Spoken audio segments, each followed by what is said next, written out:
Oi, pessoal. O tema deste Agenda Econômica é defesa dos direitos dos consumidores. Em outubro, senadores e deputados aprovaram projetos impedindo a cobrança pela mala de cabine nos aviões e voltando à obrigatoriedade da mala de porão com 23 quilos, incluída no preço da passagem. A venda de bilhetes pelas companhias aéreas sem a mala de porão foi autorizada em 2017 pela Agência Nacional de Aviação Civil. O argumento era oferecer passagens mais baratas, mas em lugar de preços baixos, os viajantes receberam tarifas maiores. Algumas das empresas aéreas planejavam, inclusive, cobrar também pela mala levada a bordo.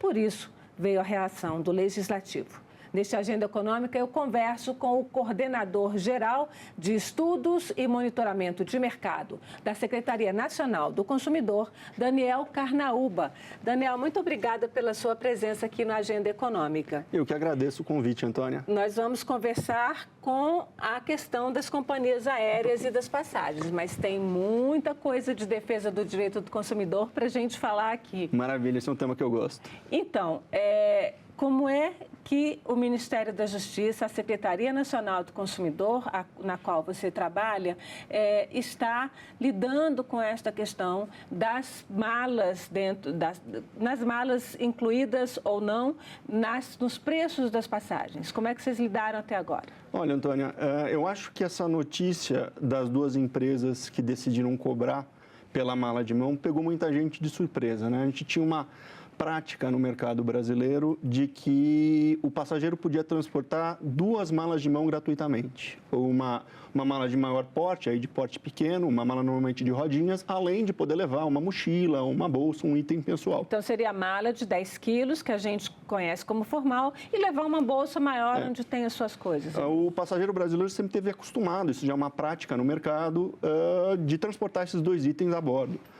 Mas, de fato, o que ocorre é que a resolução da ANAC de número 400, ela admite que a companhia aérea, que ela limite a quantidade de volumes que o passageiro pode levar a bordo. Essa resolução, que é a resolução 400, ela estabelece que o passageiro tem direito a transportar 10 quilos de bagagem. E diz que, no contrato, a companhia aérea pode fixar em quantos os volumes e qual que é a medida de cada volume. O que ocorreu? Nesse ano, duas companhias aéreas decidiram que, para algumas rotas de voos internacionais, elas iam oferecer uma nova modalidade de tarifa. E nessa modalidade de tarifa, o passageiro só teria direito a levar a mochila e a bolsa. Ele não poderia mais levar justamente aquela mala de volume. Então, ele poderia levar só a mochila e a bolsa, aquela acomodada aí debaixo do assento que ele está localizado, né? Ele mochila? A mochila e a bolsa. Ele não poderia utilizar aquele bagageiro interno que fica acima das poltronas. Então, só para a gente esclarecer, as duas mochilas, a mochila e bolsa, pessoal, as duas teriam que ficar no chão embaixo da cadeira? Não, seria só uma. Daí não são duas. Você levou a mochila ou a bolsa e você é obrigado a acomodá-lo debaixo do assento. Você não pode mais utilizar aquela cabine superior e não pode transportar mais aquela mala de maior volume que a gente poderia utilizar aí como item de mão. Certo. E o que ocorre? De fato, é inegável que a regra da ANAC, a resolução 400, permite esse tipo de cobrança, permite esse tipo de limitação. Mas uma coisa que é importante o consumidor brasileiro saber é que o tema das passagens aéreas não é só regulado pela resolução da ANAC.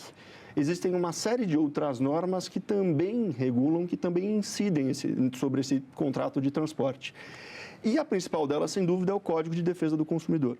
Então, a perspectiva da Senacom é o seguinte: ainda que a prática das companhias aéreas esteja cobertada pela resolução da ANAC, é preciso verificar se, na prática, não estão sendo violados outros direitos e outros dispositivos que estão no Código de Defesa do Consumidor. E vou citar para você aqui 3 exemplos, 3 direitos que a gente tem que tomar muito cuidado para que essa nova política não acabe violando. O primeiro deles é o direito à informação. O passageiro agora, que já estava acostumado a poder transportar 2 itens, só vai poder transportar 1. E é preciso que no momento da compra ele entenda e que ele seja informado de maneira muito clara e adequada de que a passagem que ele está comprando é uma passagem diferente da que ele comprava anteriormente. Deixa eu só fazer um parênteses aí, porque agora só vai poder levar 1. Essa decisão da ANAC, a resolução da ANAC ainda está em vigor e as propostas de lei aprovadas aqui no Senado e na Câmara ainda não chegaram ao seu trâmite completo. Perfeito. Né? Então, está valendo essa resolução em novembro de 2025, ainda vale essa resolução da ANAC? Vale, sim. A resolução da ANAC ela não foi derrogada. Esses 2 projetos de lei, de certa forma, por serem aí hierarquicamente superiores a essa norma da ANAC, eles se sobreporiam e derrogariam, de alguma maneira, essa resolução da ANAC. Mas, em princípio, sim. Essa resolução da ANAC está em vigor e as companhias aéreas podem cobrar desde que não violem outros direitos dos passageiros. Você falou e aí um aviso muito claro, então se elas começarem a avisar, você só poderá levar uma bagagem e essa bagagem que é na mochila, ela pode pesar até 10 quilos? Ela pode pesar até 10 quilos. Mas não vai lá para cima. Não vai lá para cima, tem que ser E esse é um segundo problema. Será que é mesmo possível acomodar 10 quilos numa bagagem pequenininha? Porque, veja, essa resolução da ANAC, ela permite que o passageiro transporte 10 quilos em bagagem de mão. Ele permite que a companhia limite o número de volumes e permite que a companhia também estabeleça qual que é o tamanho.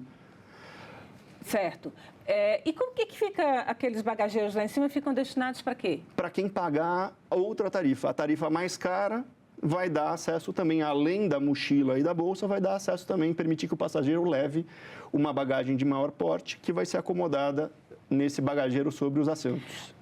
Essa relação consumidor em companhias aéreas é uma relação tumultuada desde sempre. Praticamente. Né? Eu vou pedir ao Paulo, nosso diretor, para colocar aqui na tela um levantamento que nós fizemos. Na verdade, está lá, né, no site do Ministério da Justiça, no Proconsumidor, as reclamações contra as companhias aéreas, o levantamento que vocês fizeram de 2023 a julho deste ano de 2025.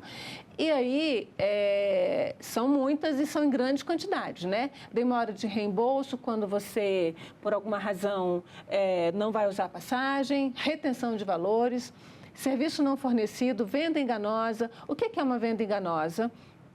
E o que é um serviço não fornecido por uma companhia aérea? Extravio e avaria de bagagens, isso é uma vergonha, né? Tem algumas empresas internacionais que voam para o Brasil, não tem um voo que você chegue e alguém não reclame de mala perdida, de mala quebrada, de mala estragada. Como é que é essa relação? Como é que o consumidor pode tentar realmente se defender nessa relação com as companhias aéreas? Olha, é preciso lembrar que as companhias são responsáveis por qualquer avaria provocada sobre a bagagem do passageiro. Isso de novo, é um direito do consumidor previsto no Código de Defesa do Consumidor.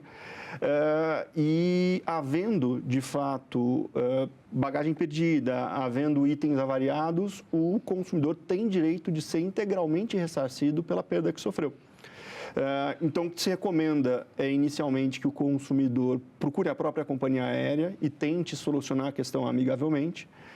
Mas, eventualmente, se a resposta não for adequada, se os seus interesses não forem satisfeitos, se ele não receber a reparação integral pelas perdas que sofreu, ele pode procurar outros caminhos, pode procurar os PROCONs locais, eles são toda a rede de proteção dos consumidores. Acho que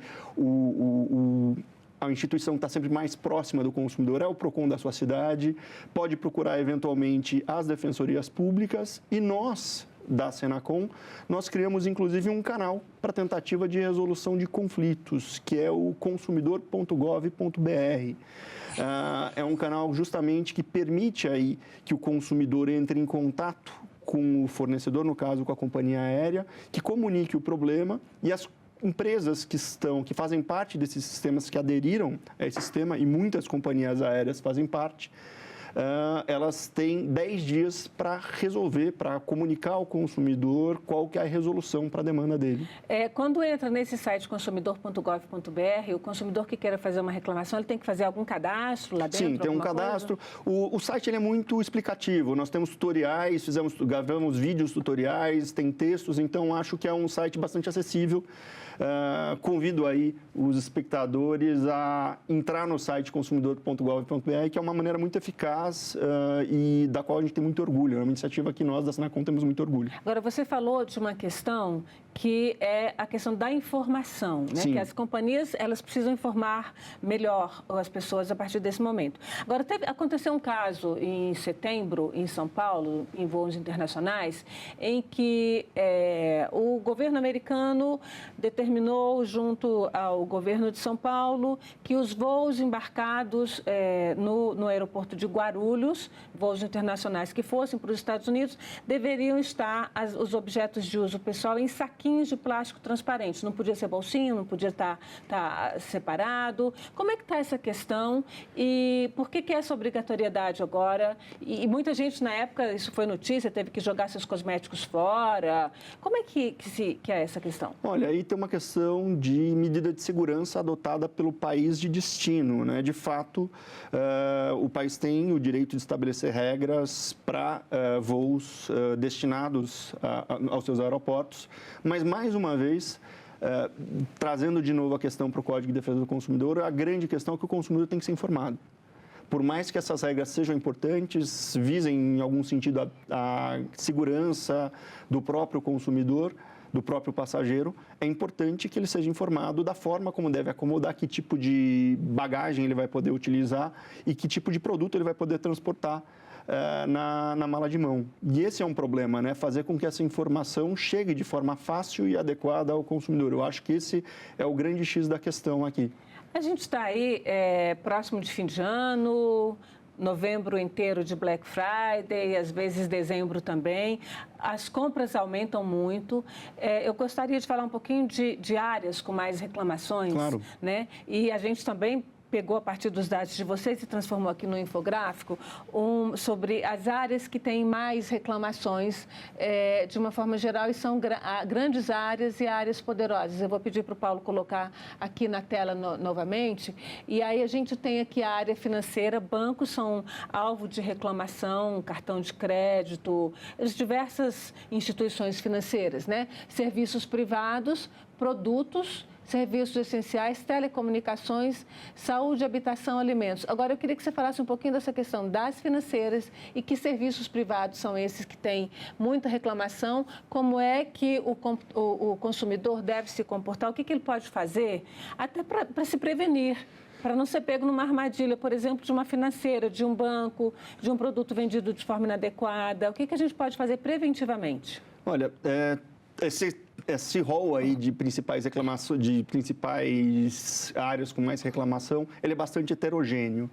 Eu diria que com relação a produtos, principalmente agora, que a gente está chegando no período da Black Friday, e com a grande difusão das compras pela internet, é importante que o consumidor adquira produtos apenas em sites confiáveis, apenas em sites que ele tem já uma experiência prévia, que sejam sites com grande reputação, grandes marcas do mercado, ou sites com quem ele compra frequentemente e já tem uma relação de confiança. Porque é nesse período justamente que surgem esses sites que, na verdade, são grandes fraudes, grandes embustes que se cria nesse período de grandes promoções para enganar o consumidor, né? Que são empresas fantasmas, empresas de fachada que não vão entregar o produto. Eu acho que esse é o principal problema durante a Black Friday. Então, o meu primeiro conselho para o consumidor é não compre em qualquer site, não caia no canto da sereia que eu achei esse site que o produto está metade do preço. Desconfie. Se o produto de fato está sendo vendido a um valor muito inferior aos sites concorrentes, há uma grande chance que aquilo lá seja uma fraude, que seja um golpe. Então, acho que esse é o primeiro conselho que a gente tem que dar para todos os consumidores. Com relação o que a gente tem aqui? Serviços financeiros. A gente tem um grande problema aqui dos serviços financeiros, que é, enfim, uma das questões que torna o serviço financeiro tão frequente, tão alvo de tantas reclamações, também a gente tem que lembrar que é um serviço que está muito no dia a dia do consumidor, assim como as telefônicas. Então, é um serviço que a gente recorre, que a gente utiliza com alguma frequência. Para serviço financeiro, a gente tem que ter muito cuidado com os termos do contrato e ler exatamente aquilo que nos está sendo oferecido, qual que é o serviço de crédito, quais são os juros que estão sendo cobrados, quais as taxas que estão sendo cobradas e sempre tentar guardar os documentos comprobatórios de tudo aquilo que nos foi oferecido.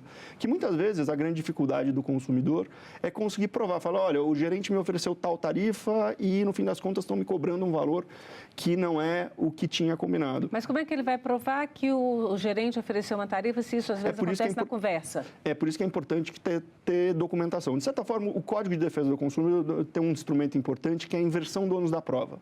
Ele permite que o juiz, no caso concreto, fale, olha, eu vou confiar no consumidor e é você, empresa, que vai ter que me provar que o que ele está falando não é verdade. Mas isso depende de o consumidor individualmente entrar na justiça, em um processo exatamente. na justiça contra a empresa. Mas a melhor forma de se precaver, justamente para evitar um litígio, é ter a documentação e se precaver, juntar todas as comprovações, todos os documentos, comprovando a oferta que lhe foi oferecida. Esse eu acho que é a maneira mais segura da gente evitar problema mais para frente, de evitar depois ser cobrado por um valor que a gente não estava esperando ou ser cobrado por um valor que não tinha sido combinado. Isso aí no caso de um banco, por exemplo, Sim. né? Mas no caso de uma companhia telefônica, onde você tem lá são contratos por adesão, você não Sim. pode modificar as regras daquele contrato. De fato. E isso já dificulta muito a vida da pessoa, né? E aí ele promete te entregar 500 gigabytes, não sei quantos megabytes de internet e você faz a medição lá e ele não entrega 10, 20% dessa potência de internet, por exemplo. Como é que a gente pode fazer sobre isso? O que a gente pode fazer? Olha, de novo, a regulação aplicável a serviços de internet estabelece de maneira muito clara que aquele valor que foi contratado deve ser de fato entregue. Se o consumidor de fato notar que a franquia, enfim, que a quantidade de gigabytes prometida não está correspondendo àquilo que está sendo fornecido, mais uma vez ele deve procura a companhia, tenta resolver diretamente com a própria empresa e se tiver dificuldade, procurar os canais de proteção do consumidor existente. Mais uma vez o PROCON, o consumidor.gov.br, eventualmente as defensorias públicas têm uma atuação mais presente na defesa do consumidor. Enfim, procurar todos esses canais e até mesmo os juizados especiais cíveis, né? Sempre a judicialização deve ser a última medida, mas algumas vezes é necessária. No caso, por exemplo, das companhias telefônicas, a Anatel tem uma ouvidoria. Ligar para as ouvidorias das agências é um bom mecanismo? Olha, de fato, as várias agências regulatórias cada uma oferece aí, muitas vezes, formas de atender e de proteger o usuário daquele serviço. E, sem dúvida, a ANS, por exemplo, tem um sistema para atender os usuários de serviços e planos de saúde, a Anatel também tem. E, claro, utilizar as linhas oficiais de proteção do consumidor é sempre uma medida adequada para fazer valer seus direitos. Eu quero vou pedir aqui o Paulo para colocar uma outra arte, que são as empresas, um outro gráfico, que são as empresas onde a gente tem o maior número de reclamação, são dados oficiais do Ministério da Justiça, né, da Senacom, aí o Sindec, que é um sistema, Vivo, Telefônica, GVT, Claro, Embratel, quer dizer, essas são as empresas nominadas que estão lá com mais reclamações. BMG, que é Banco, Bradesco, Sabesp, né, que é a Companhia de Saneamento Básico de São Paulo, a Companhia de Saneamento do maior estado do país, da maior cidade do país, e Itaú também, um outro banco. Como é que a gente faz, por exemplo, você liga numa companhia dessas como Vivo, Telefônica e outras, e aí você cai lá numa ligação, num buraco negro, né? Porque é uma máquina lá do outro lado, diz que digite tal. Se você tem isso, digite tal. E você pode ter uma opção que não está lá entre os digitáveis e você não consegue falar com o ser humano. Você fica perdido no meio daquele menu. No looping. Olha, esse é um problema que nós da Senacom já notamos e que estamos pensando justamente numa maneira de atender melhor o consumidor. Nós temos hoje em dia um decreto que regulamenta os serviços de atendimento ao consumidor, o famoso SACS. E o que a gente acredita é que esse decreto ele envelheceu mal, que ele precisa talvez de regras que tornem a comunicação com o consumidor um pouco mais humana, um pouco mais direta. E nós, da Senacom, e juntamente com o governo federal, estamos pensando justamente em criar mecanismos para que o consumidor tenha um acesso mais direto, mais humano, para acabar com essa dificuldade que muitas vezes a gente tem de ficar perdido ali. Sim, porque a gente sabe que as empresas usaram essas possibilidades do serviço automático para reduzir seus custos drasticamente, né? Agora, o consumidor, por sua vez, está meio que à mercê, está meio desprotegido, embora tenha o Código do Consumidor, porque é difícil, né? E as agências reguladoras parece que não estão se preocupando muito com o consumidor. Olha, eu não sei se eu diria que as agências não estão preocupando. A gente vê, justamente, várias das agências criaram canais de proteção, criaram ouvidorias, criaram métodos de atendimento ao consumidor. Mas o fato é que muitas vezes a gente precisa desenvolver formas de conseguir organizar todos esses instrumentos de proteção do consumidor de forma um pouco mais organizada, de forma um pouco mais eficaz. Mas eu acredito, no certo sentido, que a solução para esse problema específico virá de uma nova regulação do SAC. Eu acho que é a maneira mais fácil e mais evidente para tratar desse problema. E isso é feito direto por um decreto do Poder Executivo ou depende de lei? É um decreto do Poder Executivo. Atualmente, a gente tem um decreto que foi editado, se não me falha a memória, em 2021.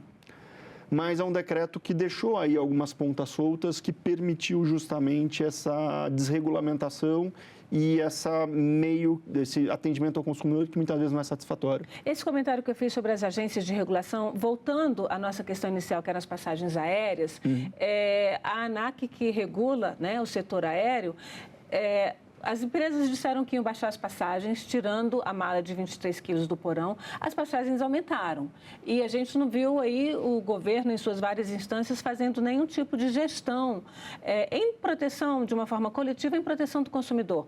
Porque se a passagem está alta, mas eu preciso viajar para aquele lugar, eu não tenho muita opção. Tenho, no máximo, uma outra companhia, ou então ir de ônibus, ou ir de carro, ou não ir. Né?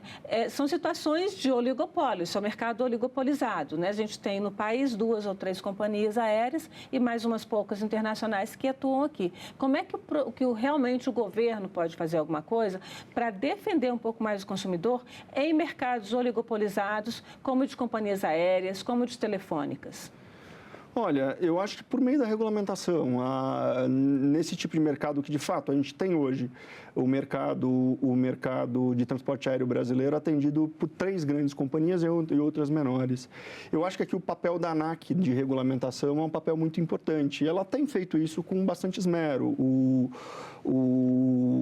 O regulamento 400 da ANAC é um regulamento que foi elaborado com base, tendo aí por base as principais normas de regulamentação internacional. Ele atende a padrões internacionais de referência. Então, eu acredito que justamente em mercados oligopolizados, em mercados que o sistema de concorrência não consegue agir de forma tão adequada, a gente precisa entrar com uma regulação um pouco mais forte para garantir aí a proteção dos interesses do consumidor. Voltando ainda à questão aérea, os espaços entre as cadeiras foram reduzidos. Isso é permitido pela regulamentação, vai a regulamentação internacional, uma questão de concorrência com as empresas de baixo custo, estrangeiras, mas que ainda não entraram aqui no Brasil. Como é que num espaço pequenininho, voltando à questão das bagagens, você ainda vai colocar uma bagagem lá embaixo da outra cadeira, que seria para onde você colocaria os pés, um homem de 1,80 m não vai conseguir entrar naquele espaço ali. Não, concordo. Esse é um problema. E aí eu volto para aquela minha afirmação inicial que eu falei, que falamos, que ainda que a regulação da ANAC permita a redução do número de volumes, ainda que ela permita que a companhia aérea fixe o tamanho da bagagem, a gente tem que analisar, no caso concreto, se o direito do passageiro, que está previsto na própria regulação da ANAC, de transportar 10 quilos como bagagem de mão, está sendo respeitado. No exemplo que você trouxe aí, de um avião que tem os espaços muito apertados e que a bagagem do passageiro não vai caber, daí, de fato, a gente não pode dizer que o direito está sendo respeitado. Então, a gente tem que tomar muito cuidado com o caso concreto. Se, de fato, com essas novas tarifas, o passageiro conseguir transportar tranquilamente os 10 quilos que faz jus, não tem problema. Mas, se com essa nova regulamentação a gente está impedindo o passageiro de exercer o seu direito de transportar 10 quilos como bagagem de mão, podemos dizer que essa nova tarifa está desrespeitando um direito do passageiro fixado pela própria ANAC. A gente fala muito nas regulamentações internas nossas que segue os melhores padrões internacionais. Ora, nem sempre esses melhores padrões internacionais defendem efetivamente o consumidor, porque a gente sabe que existem países em que vale realmente a lei do mais forte, que em geral é a grande companhia, né? Olha, o que acontece? A gente tem, se nós formos analisar grandes mercados como o da Europa e dos Estados Unidos, a gente tem uma malha aeroviária muito mais desenvolvida que a nossa e a gente tem uma porcentagem da população muito maior que viaja de transporte aéreo. Acho que quem já viajou para o exterior, para a Europa, para os Estados Unidos, sabe que é muito mais frequente, muito mais barato viajar por passagem de avião. Então, eu acredito que, em geral, essa regulação que a gente toma com base para construir a nossa regulação é uma regulação de países que, de fato, os interesses dos passageiros estão sendo respeitados. Agora, quando as companhias disseram que iam tirar a bagagem de porão das passagens, mas o preço das passagens básicas cairia e os preços não caíram, Sim. O governo não poderia, essas agências, a ANAC, por exemplo, não poderia ter feito um período de observação e, olha, a passagem não caiu, então vamos colocar de volta aí a bagagem de porão? Olha, eu acho que essa análise está sendo feita. A ANAC reavalia constantemente. Eu não sou da ANAC, eu sou da Senacom, mas a ANAC tem um pessoal que avalia as condições de mercado e avalia o valor das tarifas. Esses dados, inclusive, estão públicos no próprio site da ANAC. Mas, enfim, não é só a ANAC. Eu acho que a resposta que está vindo agora do parlamento também é uma outra maneira de lidar, de regular esse tipo de contrato, né? O contrato de transporte aéreo. E, eventualmente, aí a gente vai ter, se essas duas projetos de lei que já passaram pelo Senado e pela Câmara forem, de fato, aprovados, a gente vai ter um retorno aí ao estado anterior e talvez seja a população dizendo aí que esse período de experiência sem a bagagem não funcionou. Daniel, muito obrigada pela sua presença aqui na Agenda Econômica. A gente espera que as coisas melhorem para o consumidor de uma forma geral, né? E aí, para o consumidor que tem algum tipo de reclamação, a gente tem lá o site que é consumidor.gov.br, onde você entra, faz um cadastro, faz a sua reclamação de uma forma bastante simples. Muito obrigada mais uma vez, Daniel, e agradeço também a você que assistiu a Agenda Econômica até aqui. Você pode ver este programa no site senado.leg.br/TV ou no canal da TV Senado no YouTube. Aliás, todas as agendas estão lá. Curta o programa, aproveite para se inscrever no canal da TV Senado. Até o próximo programa.